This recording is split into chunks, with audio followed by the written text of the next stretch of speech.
Місті Вифлеємі народився Христос Троїці, з ним утішались усі добрі люди українці, українці, з ним утішались усі добрі люди українці. There should be no more brother wars, and yet brother wars continue non-stop. A few hours west of the Ukrainian border is Krakow, and in Krakow we have many Ukrainians here, but at the same time we have even more Polish people, and a lot of Polish people feel the need to help the Ukrainians, and I've just come to a Ukrainian centre where the people are sort of dropping off their wares and their things that might help Ukrainians in this fight for their lives. Zupa means soup in Polish, so I think this is soup for Ukrainians. The soups get delivered, and then the people that work here then sort them out and then put them on the shelves. This is amazing.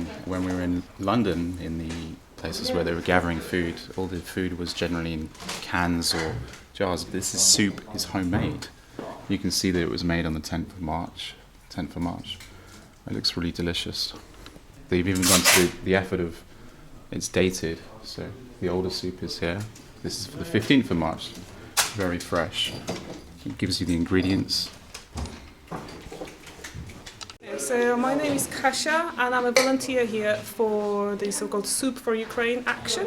This is a 100% volunteer-based action, which has been invented by one volunteer and one restaurant owner who decided, as soon as the war started, let's cook some soup and bring it to the border, to the refugees.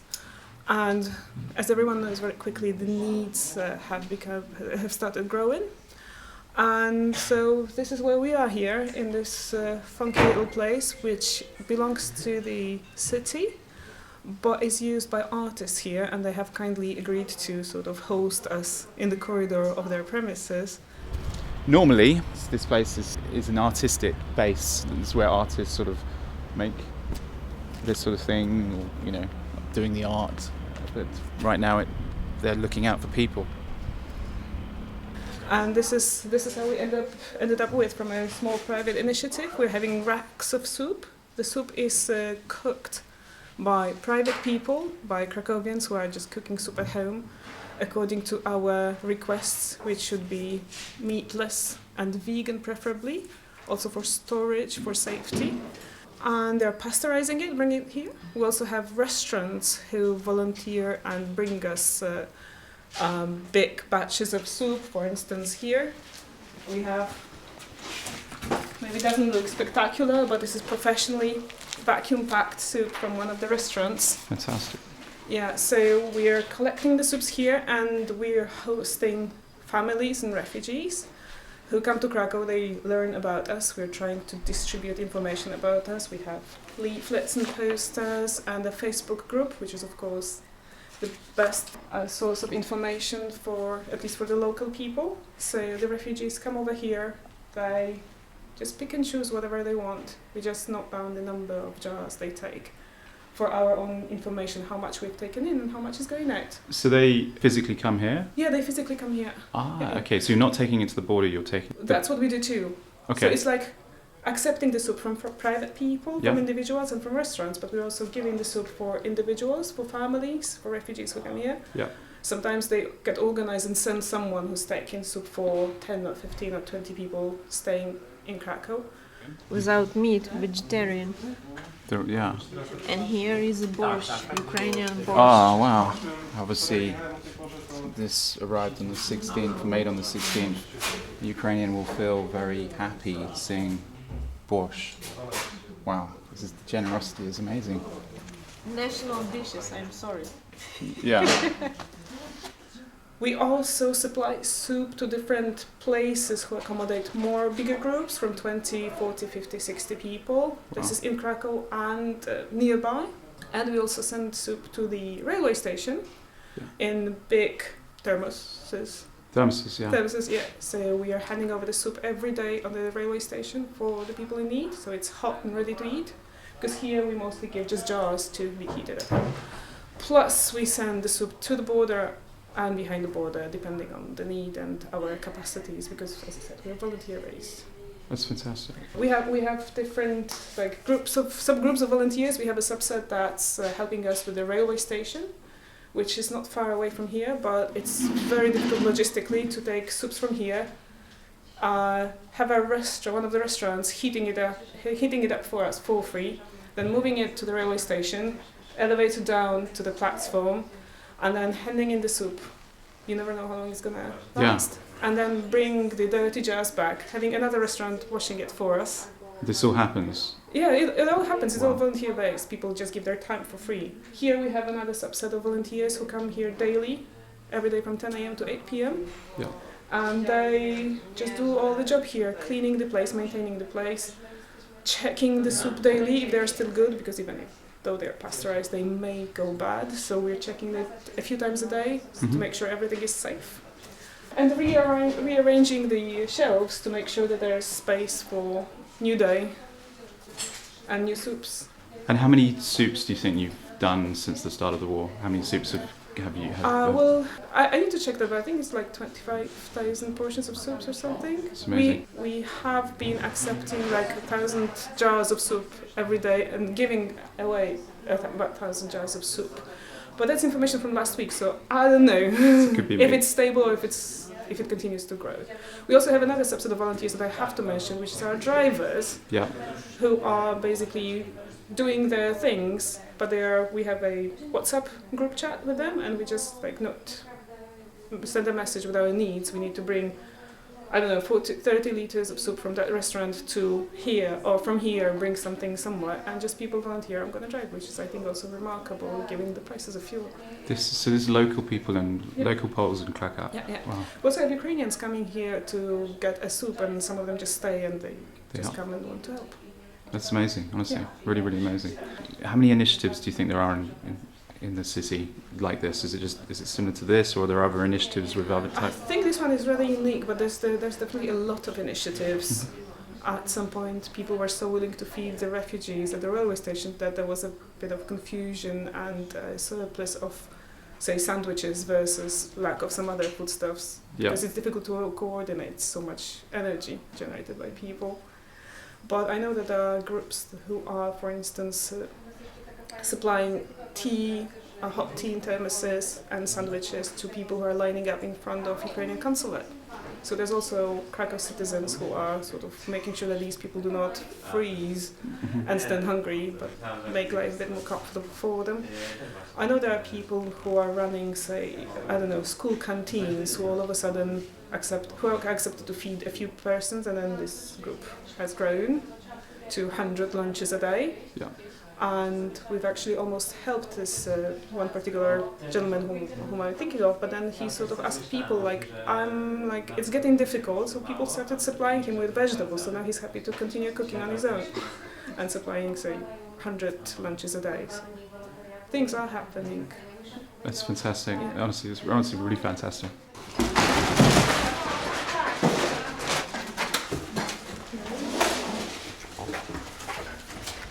This is a soup kitchen, but not just a soup kitchen. They obviously have baby nappies, they have baby formula, baby foods, other things to eat, but the main focus is soup. And what I found amazing is I actually learned how to pasteurize soup for the first time. I had no idea. I didn't understand the process. Maybe when I make excess soup in future, on those rare occasions, at least I know how to pasteurize it and then sort of send it on for those in need. But honestly, really very impressive little outfits, and impressive what all those people in there are doing. Every single volunteer giving up their time to effectively help Ukrainian refugees fleeing war. Гаряча їжа, it means warm food. Welcome to another one of my videos. Really big thank you to all of the volunteers that made this video and the next few videos possible. Their hard work is much beyond views on YouTube. I genuinely take my hat off to every single person that I met along this journey. And this is Bosch? Bosch. Oh, she's Ukrainian, not me. Thank you.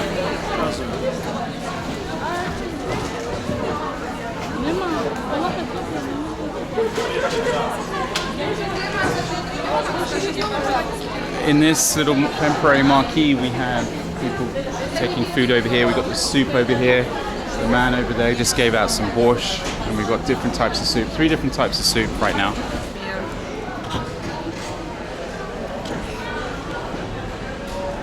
So as people tuck into their first warm meal, possibly offer a long journey, some of these journeys have taken between 9 and 24 hours, depending on where they've come from in Ukraine. As they've come from the east, they've been avoiding the bombs, the blasts, the carnage on the roadsides. People fleeing from the southeastern points of towns have been gunned down in their cars. Sometimes the only safe way to get out of Ukraine is via the train. So people have had to face that. And now they're here and they get a hot soup.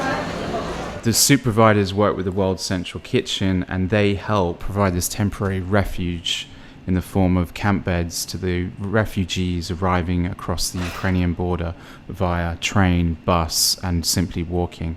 The hope is these refugees will only spend 1 or 2 nights here. Many Ukrainians arriving via train or bus were only allowed to take 1 bag or 1 suitcase. So many, when they arrive in Poland, have very little clothing, not because they couldn't afford it in Ukraine, simply because they didn't have the ability to take it with them. These temporary tents allowed Ukrainians to pick up clothes should they need anything. I'm a little unsure if the clothes get into the right hands though, because it's almost a free-for-all. In the same way that you could just turn up and have a soup, you can turn up and have some clothes. I hope the clothes are getting into the right hands, I really do. How long have you guys been here doing this? Doing this, we are at first time here, Okay. so we're like 2 hours. Okay. What are the uniforms? I noticed you. Is this This is like the Polish Scouts. Yeah. Polish Scouts? Okay. So this is like the Scouts part. Do you know from the organisers? Has this been here since the beginning of the war? Yeah, I think like from the start. Yeah. So this is at Krakow Central Station, as you see, temporary living arrangements for a lot of people who have just arrived from Ukraine. Just camp beds are being helped by volunteers, the local, what the Americans call Girl Guides, the English would call Girl Scouts. These girls are just giving their time, along with many other volunteers, to help.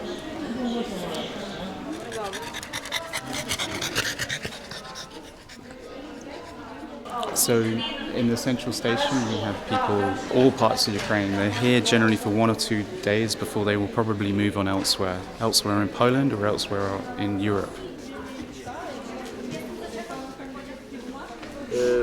I'm a scout and I'm here because I want to help people who go here from Ukraine. And it's everything, yes. My name is Marcin.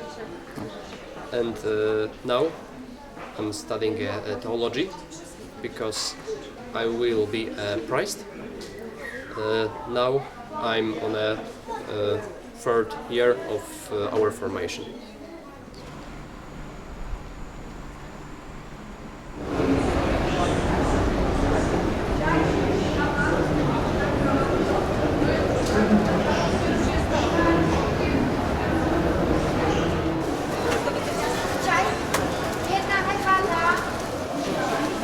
We leave this point with food. We're helping point because Scout. It is mission of Scout help other people. Yes, It's fantastic. And here is this is a food bank, and every Ukrainians. Yes, it is point for immigration from Ukraine from first day of war. Fantastic. How many people do you think have come here? In one day about, I don't know, because near a few thousands. There we go. Amazing. Thank you very much. Appreciate it. Here we have pet food being handed out. It's not just the humans that are hungry. We've got pet food and dog food, cat food, maybe some even hamster food. Everything is taken care of.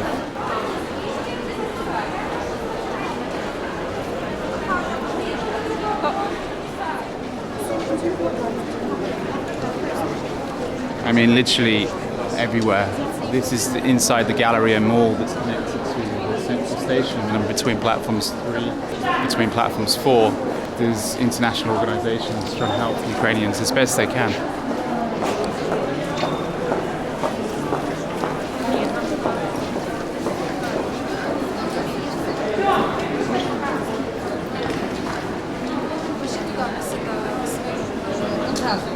When obviously one of the important things when you're arriving in a country is a SIM card. So there's organizations giving out SIM cards. Maybe it's companies giving out free SIM cards. They've got a customer for life, maybe.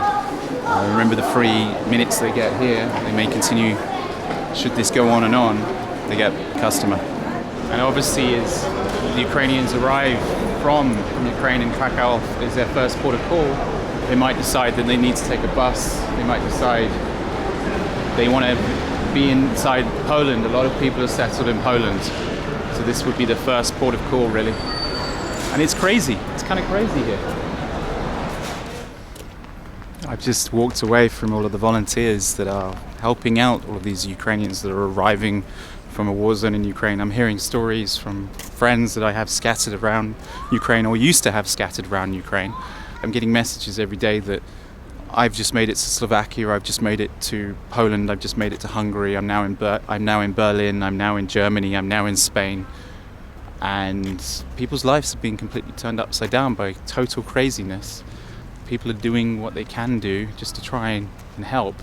But I think most people feel helpless because until the madman Putin stops all this, there's not much we can really do other than trying to help Europeans fleeing to another part of Europe just for their own craziness. And they all have so much in common. Despite the fact we've always been at war with each other, as you can see here, there should be no more brother wars, and yet brother wars continue non-stop. So my next port of call is to try and deliver some soup to the Ukrainian border. If I can help one person, then I may have achieved something. If you'd like to join the channel, it helps these videos get made. Once again, a big thank you to everyone I met on this journey. In the next video, I'll be at the Ukrainian-Polish border.